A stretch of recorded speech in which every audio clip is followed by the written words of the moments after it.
কলকাতা পুরসভার নথিতে যেটা বলা হচ্ছে, এই যে এখানে লেখা রয়েছে দেখো 21C অতুলসুর রোড। এই 21C অতুলসুর রোড এই ঠিকানাতে হচ্ছে দুটো ট্রেড লাইসেন্স ছিল। সেটা হচ্ছে প্রোটেক্টিভ লেদার গ্লাভসের দুটো কোম্পানির এখানে হচ্ছে ট্রেড লাইসেন্স ছিল। একটি এমনি প্রোটেক্টিভ লেদার গ্লাভস, আরেকটি হচ্ছে এক্সপোর্টের। তো যেটা দেখা যাচ্ছে যে এই দুটোই কিন্তু বন্ধ করে দেওয়া হয়েছে 2023-24 সালের পরে, অর্থাৎ 24 সালের মাঝামাঝি কোনো একটা সময় এই দুটো বন্ধ করে দেওয়া হয়েছে এবং কলকাতা পুরসভার পোর্টালের মাধ্যমে আবেদন করে মালিক পক্ষ তারা এই ট্রেড লাইসেন্স বন্ধ করেছেন। অর্থাৎ তাদের ব্যবসা, ট্রেড লাইসেন্স তখনই থাকবে যখন ব্যবসা থাকবে, ট্রেড লাইসেন্স নেই বলে তাদের ব্যবসা নেই। এবার একটা বিষয় প্রতিবেশীরা বলছেন বা স্থানীয় সূত্রে একটা জিনিস জানা যাচ্ছে যে এদের যে এই প্রোটেক্টিভ গ্লাভস তারা তৈরি করতেন সেটা মূলত পাঠাতেন হচ্ছে রাশিয়াতে। এবার রাশিয়া, জার্মানি এরকম জায়গায় এই প্রোটেক্টিভ গ্লাভস বা লেদার গ্লাভসগুলো তারা পাঠাতেন, কিন্তু রাশিয়া এবং ইউক্রেনের সঙ্গে যে যুদ্ধ হয় তার প্রভাবে তাদের ব্যবসার ওপর এসে পড়ে। তারা এই যে এক্সপোর্ট করতেন রাশিয়ায়, সেই এক্সপোর্ট বন্ধ হয়ে যায় এবং তাদের আর্থিক অবস্থা খারাপ হতে থাকে। বিভিন্ন জায়গায় তারা ধার করতে থাকেন। এরকম প্রতিবেশীরা বলছেন এরকম অনেকেই আছেন যারা তাদের থেকে টাকা পেতেন। অর্থাৎ পরপর দুটো জিনিস পাশাপাশি রাখলে খুব স্পষ্ট হয়ে যাবে যে এক কলকাতা পুরসভার নথিতে বলছে যে তাদের দুটো ট্রেড লাইসেন্স তারা বন্ধ করেছেন।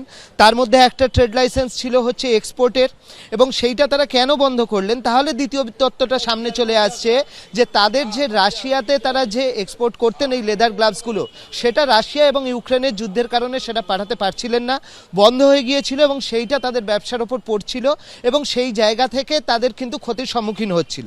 তবে শুধুমাত্র একটা ব্যবসা ছিল এরকম নয়। কোম্পানি যদি সার্চ করা যায় তাহলে দেখা যায় আরও বেশ কিছু ব্যবসার সঙ্গেও তাদের নাম যুক্ত ছিল। মনে হয় ওখানে যেত আর কি, রাশিয়াতে।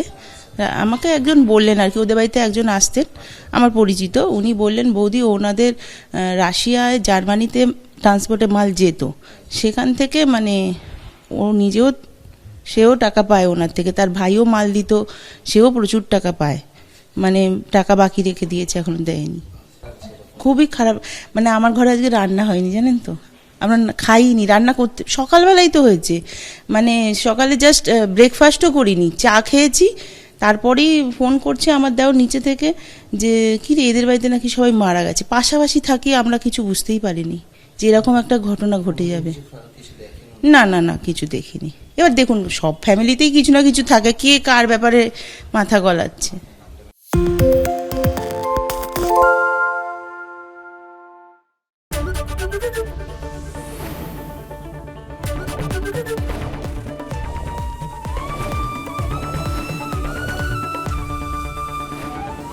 এবিপি আনন্দ, এগিয়ে থাকে, এগিয়ে রাখে।